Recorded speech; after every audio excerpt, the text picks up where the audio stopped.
안녕하세요. 배수롱 노무사입니다. 안녕하세요. 최승희 노무사입니다. 노무사님, 최근이죠. 2022년 5월 19일부터 노동위원회의 고용상 성차별에 대한 시정제도가 신설이 되었어요. 오늘은 이 제도에 대해서 자세히 알아보는 시간을 갖도록 하겠습니다. 먼저 기존에는 고용상 성차별이나 직장 내 성희롱에 대해서 사업주에게 벌칙만 부과가 되고 있었는데요. 그런데 이번에 시행이 되는 시정제도를 통해서 노동위원회에서 차별적 처우에 대한 중지, 근로조건의 개선 같은 시정조치를 하게 하고 근로자가 실질적인 구제를 받을 수 있게 되었습니다. 네, 고용상 성차별을 당한 경우나 사업주가 직장 내 성희롱 피해 근로자 등에 대해서 적절한 조치를 취하지 않는 경우, 그리고 불리한 처우를 한 경우에는 지방노동위원회에 시정 신청을 할 수 있는데요. 노동위원회는 시정 신청이 접수되면 그로부터 60일 이내에 차별시정위원회 신문회의를 개최하고 차별이 인정된 경우에는 사업주에게 시정명령을 부과해야 됩니다. 이 제도를 신청할 수 있는 당사자는 근로자거나 취업을 할 의사를 가지고 있는 사람인데요. 이런 해당 처우를 받은 날로부터 6개월 이내에 신청을 하셔야 하고요. 노동위원회의 판단을 구할 이익이 있어야 합니다. 남녀고용평등법에서는 차별이란 무엇이다 라고 규정을 하고 있는데요. 법문으로 봐서는 조금 이해하기 어려우실 것 같아요. 그래서 노무사님, 구체적으로 좀 어떤 경우가 있을까요? 모집이나 채용 과정에서는 남성 또는 여성에게 모집, 채용의 기회를 주지 않거나 분명히 같거나 비슷한 자격을 갖추고 있는데도 불구하고 어떤 특정 성별을 다른 성별에 비해서 불리한 고용 형태로 채용하는 경우가 있을 겁니다. 그리고 기술이나 노력, 책임이나 작업 조건 등을 고려를 할 때 동일한 가치로 평가가 되는 업무를 수행을 하고 있는데도 동일한 임금을 지급을 하지 않는 경우에도 고용상 성차별이 될 수 있습니다. 임금이 아니더라도 어떤 금품이나 교육, 배치, 승진 등에 있어서 특정 성만을 배제하거나 기회를 부여하지 않는 경우나 아니면 같거나 비슷한 직종, 직급 등에서 남녀 간 정년을 이렇게 달리 정하는 경우, 특정 성의 근로자를 혼임, 임신, 출산 등의 이유로 퇴직시키는 경우에도 시정 신청의 대상이 될 수 있습니다. 다만 고용상 특정 성별에 대한 불리한 처우가 있다고 해도 법에서 정하는 합리적인 이유가 있으면 차별에는 해당이 되지 않습니다.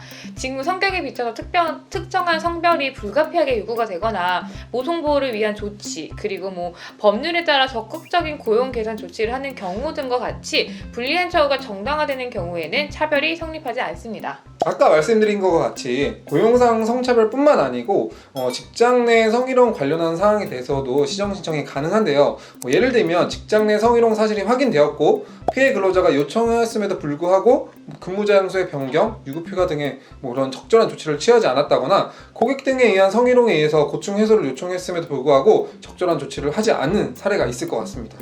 네, 그 외에도 사업주가 성희롱을 신고한 근로자나 혹은 피해 근로자한테 해임, 해고, 징계 이런 불리한 처우를 했다거나 근로자가 고객 등한테 성희롱 피해를 받았다고 주장을 했는데 그걸 이유로 해서 해고나 그 밖에 불리한 조치를 하는 경우에도 시정 신청이 가능합니다. 그럼 근로자들의 시정 신청에 대해 노동위원회는 어떠한 그런 적극적인 조치를 할 수 있는 건가요?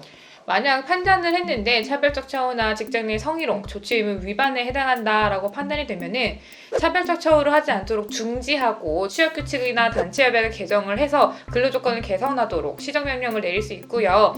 적절한 조치를 취하도록 명령을 내릴 수도 있습니다. 배상에 대한 명령을 할 수도 있습니다.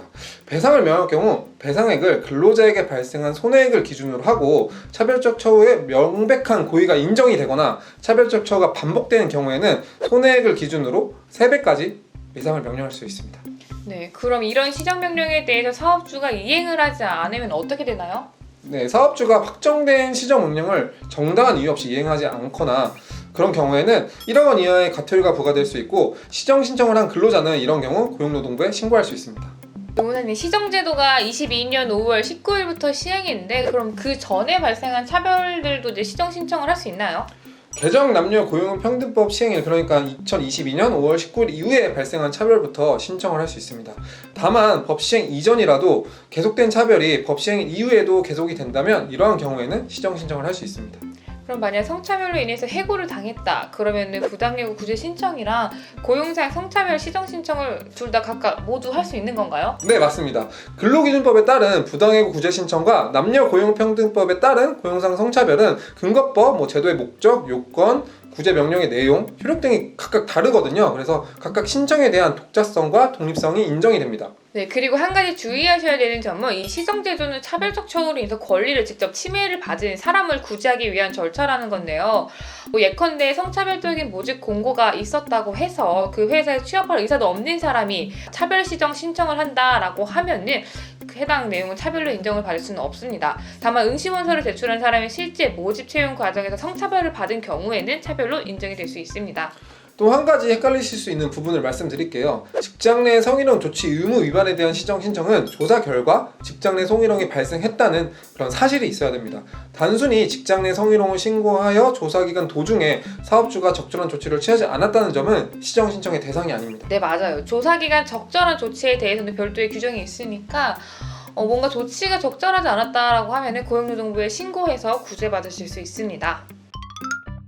네, 오늘은 최근에 시행된 고용상 성차별 그리고 직장 내 성희롱 등에 대한 시정 제도에 대해서 살펴봤습니다. 더 궁금하신 사항이 있으시면 유튜브에 댓글 남겨주시거나 블로그에 들어오셔서 확인해주세요. 감사합니다.